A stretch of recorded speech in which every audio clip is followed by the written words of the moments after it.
Thanks, Matt. Jurgen, lovely to see you. Hi.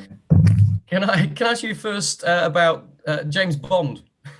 I thought it's a perfect place to start. Jamie Carragher has been talking to Daniel Craig, and he asked whether you'd make a James Bond. And James Bond himself says he worships you, and you'd absolutely make a good Bond, he says, because you're a born leader. What do you make of that?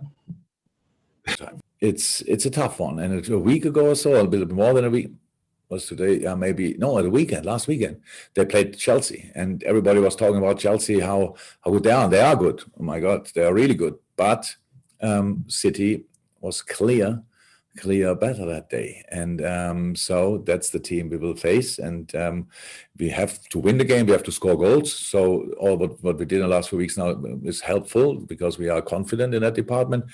But we have to defend on our absolute highest level to stay in the game and to make sure that the goals we score make the difference. Fantastic. Thank you, Rob. We'll go to another Rob Scanlon for 2 from Premier Productions.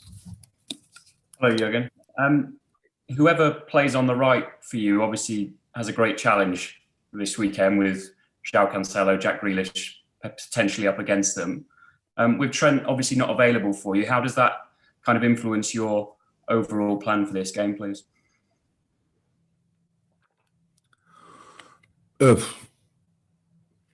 Not really. We do a lineup, and it's not clear. You're right. We have, I think, 3 more options actually for the position. So we will see which one we choose. So we have obviously James, we have Joe, we have Nico. We could change system. There are quite a few things. We have time to train this week, so there are a lot of things possible. But football is not the game anymore where you should have these 1-1 challenges for a long time. And there are moments, seconds, but actually whoever plays there should be protected by at least 2 players in a right back situation. That's a centre half and a midfielder and the winger in idle world who is there around. So whoever plays there should not be afraid that he will be alone for a long time against really good football players, no doubt about that. But I don't know who will play for City in this moment. So I don't think it doesn't make sense to think too much about it. No, we have to defend as a unit. And if you do that, then it's tricky for everybody. But there will be moments, of course, as I said, where individual quality will shine on both sides. And hopefully, in the end, it will be good enough for us. Thank you very much. Thank you. Rob, okay, we'll go 1 from Juliet, then 1 from James from TalkSport. Jules. Jurgen, you talk about being in good shape. Does it make it easier then to prepare for matches like this? Because, strategies would have been in place for a week like this to prepare for, the week that you've just had. So the fact that you're in such good form, does that make it easier or harder? I'm not sure if easier is the right word, but it's better. It's better for sure that you don't have to boost the confidence during the week and tell the boys even when it's not that good on the training pitch, but you tell them, oh, it's great, you look outstanding and all these kind of things. What you have to do from time to time to get get a more positive view on things again. We have quite a positive view, obviously, and we like the football we play in the moment, but we know we didn't play Man City yet in the league this season, and they didn't play us. So whatever we can see, whatever we can use, and of course we will use the pictures from the Chelsea game and from the PSG game for preparing the boys. It's still different to play us, and for us it's different to play against Brentford or Chelsea or whoever, or Leeds, to play Man City. This is a really special game of the season every year. It's always the same.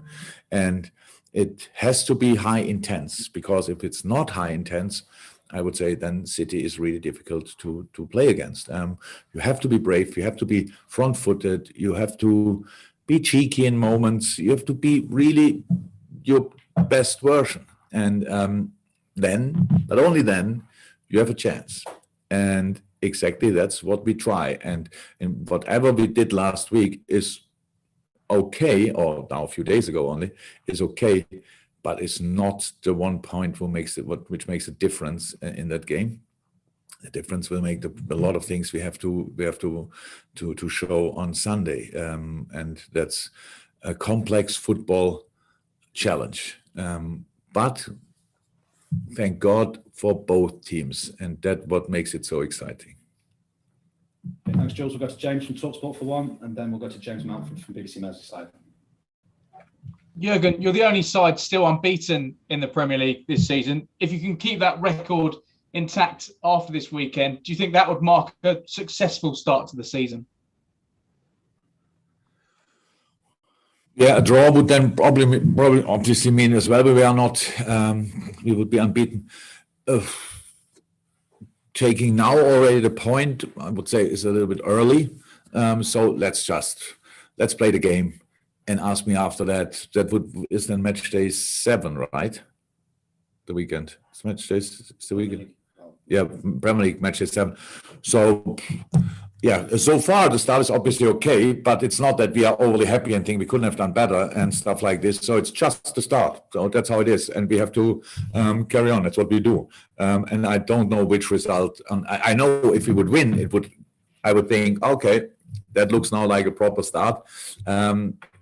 But I think then is Watford after that, after the national break, then is Atletico, and then is Man United. So that's then match day 9. So I'm not too much interested in the start or whatever. I just want to play the best season we can play. And for that, I don't want to draw any line under a specific part of the season and say then so far, so good. So far, it is so far so good, but it's just a few games in. So let's carry on, please.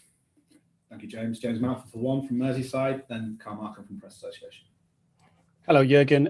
We had the really sad news this week about the passing of Roger Hunt, and I just wondered if you wanted to pay tribute and if you could talk about the connection that the players that you have feel towards those players in the 60s. So many people in our club who could say much more and find much better words for the impact Roger Hunt had on his club. Yesterday, when we had the ceremony at the stadium, I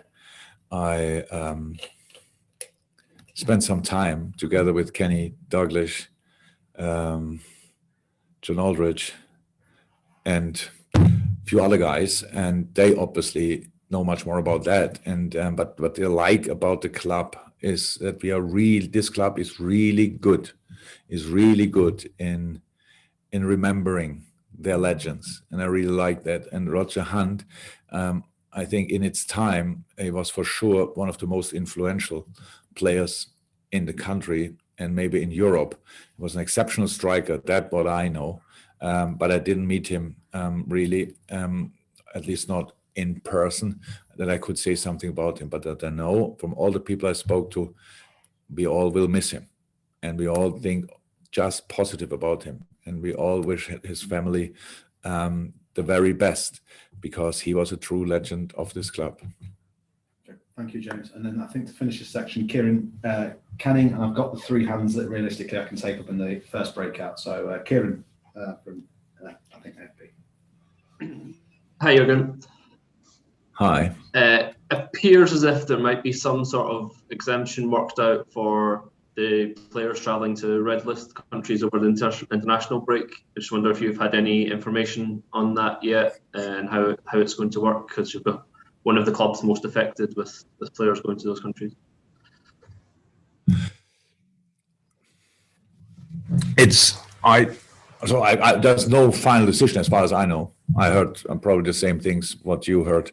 It's like 10 days quarantine, allowed to play the games, allowed to work, go to work, not allowed to live at home, but don't have to live in a hotel chosen by, I don't know, any authorities. You can choose the hotel yourself, but food has to be delivered in front of your room door. You're not allowed to get in any visitors. And I don't know if that's the solution, I don't know where it's coming from. I think we should not forget, in our case, we talk about the Brazilian players, Costas Tsimikas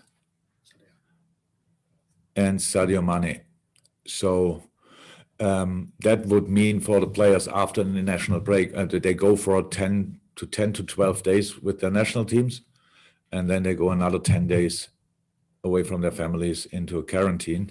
That's 22 days, and 2 weeks later, there's the next international break, the next international duty. So it doesn't sound for me like a real solution. It's there are different things in it. Let's start with that. Brazil and other countries, Georgia and other countries, are on the red list for England. But for example, they are not for France. They're not for Germany. They're not for Spain, I think. At least the players can come back and play immediately after the last international break, where the English players, the players who play in England, were not allowed to go. All the other countries could send their players, and they could come back and have the normal life, what is normal in the moment. That means the players are constantly in bubbles. They are here in a bubble. They are at their international duty in a bubble. And I don't know exactly why that's now different to how it already was. So what I really don't like about the thing, it's now, again, I don't think it's proper thought through. It feels a little bit that somebody in the government, first and foremost, I really think they cannot have all the information from playing football. They cannot have it. It looks a little bit like somebody opens a door in an important office at the government and says, by the way, we still have to sort that with the footballers. He says, yeah, what about the footballers? What's wrong with them? Yeah, they play in Brazil and they're on the red list for us. Yeah, what do we think? Yeah, let's put them 10 days. Yeah, they don't like that. And I say, okay, then what can we do? Yeah, they don't like the situation with the hotel. Yeah, then let them go in another hotel. So it's like, come on, boys. We take here people out of 3 weeks out of normal life for actually no real reason, because we take care for our players when they are here and live with their families. They don't do anything else. They go home, come to training and go home. Now we do them in a hotel and deliver the food in front of their door. That's just not right. With all I look at the whole situation with all possible seriousness. But what we do now is we just move the responsibility to the players. So do you want that? Can you do that? If you don't want it, then don't go to your national team. That's just not right. I really think whoever negotiated, whoever gave the informations to the people like government. I don't expect the government to be 100% in the Premier League situation. I'm thinking about the need of specific players. But the Premier League has to tell, we have to fight for our players. And that's now not the situation. Again, that if in Brazil the situation is that bad, then we have to react on that. But why does France, Germany, Italy, Spain think it's not that bad? I don't know exactly. I don't know. Why can their players go back to France, go back to other European countries and play on and have the life they had before afterwards as well? And here they have to go for 10 days in a hotel with delivering the food in front of their door. If that's the case. So that's what I heard, that it's maybe like this. I just think it's not okay that we constantly, now we move just responsibility to the players. If you are ready to do that, then you can go. If not, then stay here. So it's not okay. But yeah. Carl, last question in the open, then we'll go to the hands that we've got up. So Carl Markham. Hi again. James Milner is obviously not a 22-year-old Trent Alexander-Arnold, but I just wondered what qualities he brings to that position when he fills in at right back, because he's done a good job against Wilfried Zaha, did a good job against Luis Diaz. Just wondered, obviously there's a difference, but he brings something different because of his experience, I presume. James is. I'm not sure that James knows already which positions he all can play, to be honest. So it's like he doesn't like the position, but he plays it for that really exceptionally well, because he's a smart footballer. So that's how it is, and he likes to be involved in the game, and that's why he always thought he has to play in the middle of the park. But in the way we play, the right back is quite influential, has quite a lot of possession. Opportunities to be influential in the game and stuff like this. So I think in the moment he thinks it's okay to play there. But again, we didn't make the decision yet. But if he plays there, or he used to play there in the last few games, he did really well. That's true. He is just a very important part of the squad, not only if he plays, but when he plays as well. But he's in a dressing room. An incredible influential player, and it's really nice that he can have these both things, being in a dressing room a real engine and on the pitch as well. So that I'm really happy for him that he has the opportunity to play these kind of games and to put in these kind of performances, because it shows his whole spectrum. So he can do pretty much everything. He can play in each position, and it's really nice. And at one point after his career, which will be hopefully only in a few years, he will appreciate that as well as an experience. Thank you, Carl. We'll go to the breakout now, the first one. And this is under embargo until 10:30 tonight, which is Friday the 1st of October. So please stop